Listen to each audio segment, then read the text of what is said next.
वरुण पुरोहित जी, कुछ सवाल आप पर उठाए थे बीजेपी प्रवक्ता ने, जवाब दीजिएगा उनका। देखिए पूजा जी, भारत में लोकतंत्र को मूर्खतंत्र में कन्वर्ट करने का पूरा प्रयास चल रहा है 11 साल। ये मैं नहीं कह रहा, बहुत बड़े लेखक हैं, पत्रकार हैं, उन्होंने लिखा था 1.5-2 साल पहले, वही ये बात चल रही। कांग्रेस ने ऐसे किया, कांग्रेस में 12 साल से तुम्हारी सरकार हो गई, ऐसे क्या रोना रोते हो, तुमसे देश नहीं संभला जा रहा। कोई बात में हर बात में कांग्रेस ने ऐसे किया, कांग्रेस ने ऐसे किया। मदनी जी की बात चल रही है, मदनी जी कोई गड़बड़ कर रहे हैं तो आप गिरफ्तार क्यों नहीं करते हो, बंद क्यों नहीं करते हो मुकदमा? नहीं, कांग्रेस ऐसा कर रही है। कांग्रेस मतलब कांग्रेस से डर रहे हैं अभी भी। इनके दिमाग में एक फोबिया है, राहुल गांधी कांग्रेस, इसको और कुछ नहीं है। और इन लोगों को रटी रटाई भाषा आती है। खुद के एक्सप्लेनेशन देना चाहिए ना सत्ता में है तो, दोनों जगह पे, कि भाई हमने ये किया, ये नहीं कर पा रहे हैं, ऐसा कर पा रहे हैं। दिन भर राहुल गांधी का नाम जपते हैं जैसे भगवान का नाम जपते हैं, दिन भर कांग्रेस को कोसते रहते हैं। ऐसे कोसने वालों को आप क्या जवाब दोगे? आप मुझे बताइए। मूर्खतंत्र हुई लोकतंत्र देश के अंदर, तो मैं ऐसे आरोपों का आरोप भी क्या लगाए? आरोप तो लगा ही नहीं पा रहे। कांग्रेस को कोसना, राहुल गांधी, प्रियंका गांधी याद आ जाएगी, कभी और याद आ जाएगी, नेहरू जी की बात याद करने लग जाएंगे। तो इनको एक देश इनसे एक मानसिक रूप से प्रताड़ित हो चुका हर तरह से। महंगाई पे, बेरोजगारी पे किसी पे कोई जवाब नहीं। आप इनको आप कोई क्वेश्चन पूछोगे घुमा फिरा के इस चीज पे आ जाएंगे। अब मदनी जी पे डिस्कशन हो रहा है, कांग्रेस ने से किया, कांग्रेस ने से किया। भाई आपने क्या किया? सरकार आपकी, योगी जी की, जिनको आप हिंदू चैंपियन कह रहे हो, और आप मोदी जी की सरकार है, आप क्यों नहीं कोई कार्रवाई कर पा रहे? आपने भी दिखाया अपने टीवी के ऊपर भी, 2000 इतने में इतना किया, उन्होंने ये कहा, ये कहा, ये कहा, सारा आप दिखा रहे हो। उसके बाद ये सरकार क्या कर रही है, गवर्नमेंट? और अगर मान लीजिए वो गवर्नमेंट कुछ नहीं कर पा रही है तो अक्षम है, और या फिर वो कह रहे हैं तो सही है कानूनी तौर पे, तो किस पे क्या डिस्कशन करोगे? आप बताइए, इनके क्या जवाब दिया जाए? आप कोई प्रश्न पूछो तो मैं जवाब दे सकता हूँ। अब किसानों का आंदोलन हुआ, फ्रस्ट्रेशन की आप जो बात कर रहे हैं, फ्रस्ट्रेशन, रिजेंटमेंट की, किसानों का साल भर तक आंदोलन, क्या क्या नहीं कहा इन्होंने किसानों को। फिर कैसे सुबह फटाफट विदाउट कैबिनेट मीटिंग डिसीजन वापस ले लिया डर के मारे। बस एक चीज पूछना चाह रही हूँ वरुण जी, बस एक चीज पूछना चाह रही हूँ, मतलब पूरे देश की जनता परेशान है, पर्टिकुलर मुस्लिम तो परेशान नहीं है ना आपकी नजर में? नहीं बात करते। हाँ पूछिए, आप प्रश्न पूछिए। पूछे मैं ये पूछ रही हूँ कि पर्टिकुलर मुस्लिम तो परेशान नहीं है ना, मतलब देश की जनता ही परेशान है। देखिए, हम तो मुसलमान हिंदू मुसलमान करते नहीं है, ये मोदी सेंट्रिक बीजेपी करती है। अटल जी की, अडवाणी जी के युग में भी ऐसा नहीं होता था, जब भी पार्टी विद द डिफरेंस थी। अब इनको सत्ता में रहना है, क्यों रहना है? पूंजीवाद को बढ़ाना है। और ये पूंजीवाद जब आता है, कैपिटलिज्म को आप पढ़ोगे तो जिस देश में कैपिटलिज्म आएगा और पब्लिक ज्यादा है, रिसोर्सेज कम है, वहां रिजेंटमेंट होगा, और रिजेंटमेंट कहीं ना कहीं दिखेगा आपको। इंडस्ट्रियल रिवॉल्यूशन से अब तक के पढ़ोगे, अभी मुझे ज्ञान दे रहे थे आप संविधान पढ़ो, ये पढ़ो। अरे भाई आप पूरा पढ़ो तो सही। अगर स्कूल की शिक्षा भी प्राप्त होती तो ऐसी बातें नहीं करते यहाँ पर। आगे पढ़ने की तो बहुत बात की बात है। तो कांग्रेस को कोसने की बजाय आपका जो सत्ता में हो तो आपका दायित्व है, रिप्लाई करिए जो जनता का कोई प्रश्न होता है। अनुरुद्ध जी, अगर मदनी बात तो इनकी बड़ी वैलिड है। अब मदनी हो चाहे कोई और हो, जो देश के खिलाफ बात करे, नहीं सरकार का, प्रशासन का ये काम है कि उनके खिलाफ कार्रवाई की जाए। जो लोग खुली चुनौती दे रहे हैं, एक तरह से चुनौती दे रहे हैं इनसे। मैं खुली चुनौती दे रहा हूं। नहीं, खुली चुनौती तो मदनी भी दे रहे हैं। तमिलनाडु में ऐसे लोगों के खिलाफ में कार्रवाई करके पार्टनर की सरकार चल रही। स्टालिन ने क्या कहा था कि सनातन डेंगू है, ये कुछ बोले, एक शब्द बोल पाए? नहीं बोल पाए। कुछ बोले स्टालिन के खिलाफ, ये बोले वो बोले, क्या कहते हैं, दूसरे के बोले काम सरकार चलाओगे क्या? एक प्रीस्ट ने ऐसे वो कहता है कि पैर जो है जमीन पे रखेंगे, धरती के खराब हो जाएगी, उसके नाम पे रोड रख दी गई, उसके नाम पर वहां पर तमिलनाडु में। एक शब्द नहीं बोल पाते ये लोग। आज वंदे मातरम का 150वां वर्ष मना रहा पूरा भारत, उसके बावजूद बड़े नेता कहते हैं उससे मनाने से क्या हो जाएगा, इससे क्या हो जाएगा? दूसरी कैपिटलिज्म की बात करते हैं तो ये ढोंग मत रखिए कि नेहरू जी ने फैक्ट्री लगाई, भाखड़ा नागल बांध बना, इसके लिए मत चिल्लाएं। फिर इसका मतलब यही मान ले कि नेहरू जी ने कुछ नहीं किया था, फिर एक तरफ चिल्लाने के लिए न बैठे रहे। ये सबको पता है कि नेहरू जी ने अम्बेडकर को चोरी से हरवाया था, मौलाना को चोरी से जितवाया था। जहां जहां हिंदू धर्म की बात होगी तहां तहां ये कांग्रेस के लोग खड़े हो जाते हैं। अरे क्या किया? पर अभी तो वरुण पुरोहित साफ कह रहे हैं, वरुण पुरोहित तो कह रहे हैं कि मदनी से हमारा। अरे भैया, मदनी के बारे में आप सीधा इधर उधर कान क्या पकड़ना? सीधा बोलो ना, मदनी खराब है, ये वो, कुछ तो बोलो। कुछ नहीं बोल पाओगे, सिखाओगे जो बोलूंगा मैं?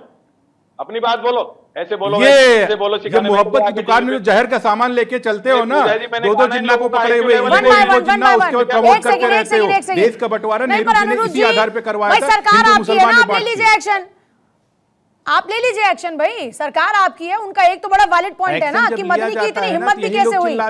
अगर मदनी ये खुली चुनौती दे रहे हैं कि भाई यही लोग चिल्लाते हैं, कौम मायूस होने की जरूरत नहीं है, वो तो सीधे सीधे एक तरीके से लोगों को बुलडोजर जाता है तो यही लोग चिल्लाते हैं, यही लोग कोर्ट में भागते हैं। जिस कोर्ट पे ये कहते हैं कि हम कोर्ट पे, तो जब जाएंगे तो आप इन पे सवाल उठा लीजिएगा, तब इनसे सवाल पूछ लीजिएगा। वरुण पुरोहित या इनकी जगह पर कोई और प्रवक्ता बैठा होगा, तब पूछ लेंगे कि भाई आप क्यों कर रहे हो उनकी वकालत। कोई चिल्लाता है तो आपसे काम नहीं हो रहा है, इतने डरपोक लोगों। कि कोई चिल्लाएगा तो काम नहीं होगा आपसे। यही लोग चिल्लाने लगते हैं, काम सब हो रहा है, इसीलिए निपटे चले जा रहे हो। देखिए ऐसा है कि कुछ बातों से मैं पुरोहित जी से सहमत हूं। देखिए अगर कोई भी अगर अशब्द बोलता है या एंटी नेशनल एक्टिविटी करता है उस पर कार्रवाई होनी चाहिए। नहीं बात होनी चाहिए कि नेहरू जी ने क्या किया, इंदिरा जी ने क्या किया। अगर मध्य प्रदेश में मदनी ने स्टेटमेंट दिया है तो उसी तरह कार्रवाई होनी चाहिए। दिल्ली में स्टूडेंट के साथ कार्रवाई हुई है, नंबर 1। नंबर 2, हमारे जो मित्र बगल में बैठे स्कॉलर हैं, पढ़े लिखे व्यक्ति, इनको मैं काफी सालों से जानता हूं, इन्होंने 2-3 बोली हमारी शहादत दी है इसकी देश की आजादी में। भैया आप खिलाफत मूवमेंट के साथ 1921 तक थे, उसके पहले कोई भी आप आज़ादी की लड़ाई नहीं लड़े थे। फिर जब गांधी जी आपके साथ, जब खिलाफत मूवमेंट खत्म हो गया 1923 में, तब उसके बाद आपके मिल करके आज़ादी के लिए। और आप मुझे 10 नाम बता दीजिए, 2 को छोड़ करके 10 नाम नहीं गिना सकते जिन्होंने शहादत दी है। मैं आप पे प्रश्न चिन्ह नहीं उठा रहा हूँ। नंबर 1, नंबर 2 सुन लीजिए, नंबर 2 सुन लीजिए। देखिए ऐसा है कि मैं बाबा साहब भीमराव अम्बेडकर का अनुयायी हूँ। बाबा साहब भीमराव अम्बेडकर ने अपनी किताब पाकिस्तान पार्टीशन ऑफ इंडिया में वेरी कैटेगोरिकली बोला हुआ है कि मुसलमान एक क्लोज कम्युनिटी है, वो बाहर वालों से मतभेद रखती है, यानी दूरियां रखती है, वो अलग समझती है। तो उसी तरह, और वो कभी भी इस देश को अपना देश नहीं मानेंगे। ये मेरे वक्तव्य नहीं, बाबा साहब भीमराव के अम्बेडकर के वक्तव्य है। यहाँ पे कोई भी बैठ के उसको झुटला सकता है, चाहे तो झुटलाए, लेकिन ये सत्य है।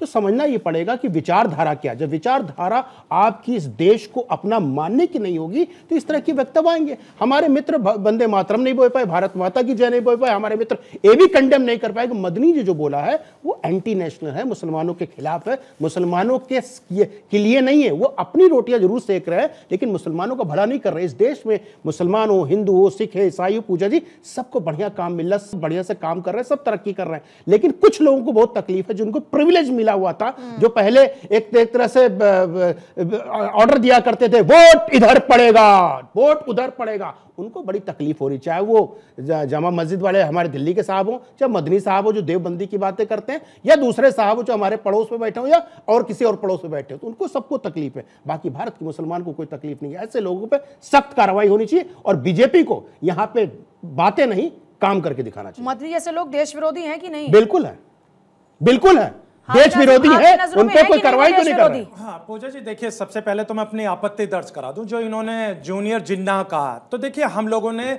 हमारे बुजुर्ग ने गांधी जी का मुल्क चुना, अल्लाह का शुक्र अदा करता हूं, हम अपने मुल्क के अंदर, भारत के अंदर बहुत खुशहाल हैं, हम बहुत बेपनाह मोहब्बत करते हैं अपने भारत से। लेकिन आपने जो जूनियर जिन्ना वाली बात कही, तो भाई हम लोगों को ऐसा लगा कि आप उसी ब्रिटिश हुकूमत की आज भी बात इस तरीके की कर रहे हैं जो ब्रिटिश दौर का था। भाई उस चीज को भूलिए। रजाकार नहीं थे पूजा जी, पूछिए इनसे। हाँ ब्रिटिश दौर में तो हाजी नाजिम जी, मुझे लगता है इस डिबेट में हम जो बैठते हैं तो कम से कम हमको लॉजिकल बात करनी चाहिए। लॉजिकल बात ही कर रहा हूं मैं लॉजिकल बात कर रहा हूं। ऐसे कोई भी बात नहीं कर देनी चाहिए उठाकर कि हो सकता है कि आप यहां बोलकर चले जाएंगे, लेकिन जो लोग आपको सुन रहे हैं और जो आपकी इन बातों से प्रभावित होंगे उन पर असर पड़ेगा बड़ा पॉजिटिव, वो हीरो समझेंगे अपने आप को।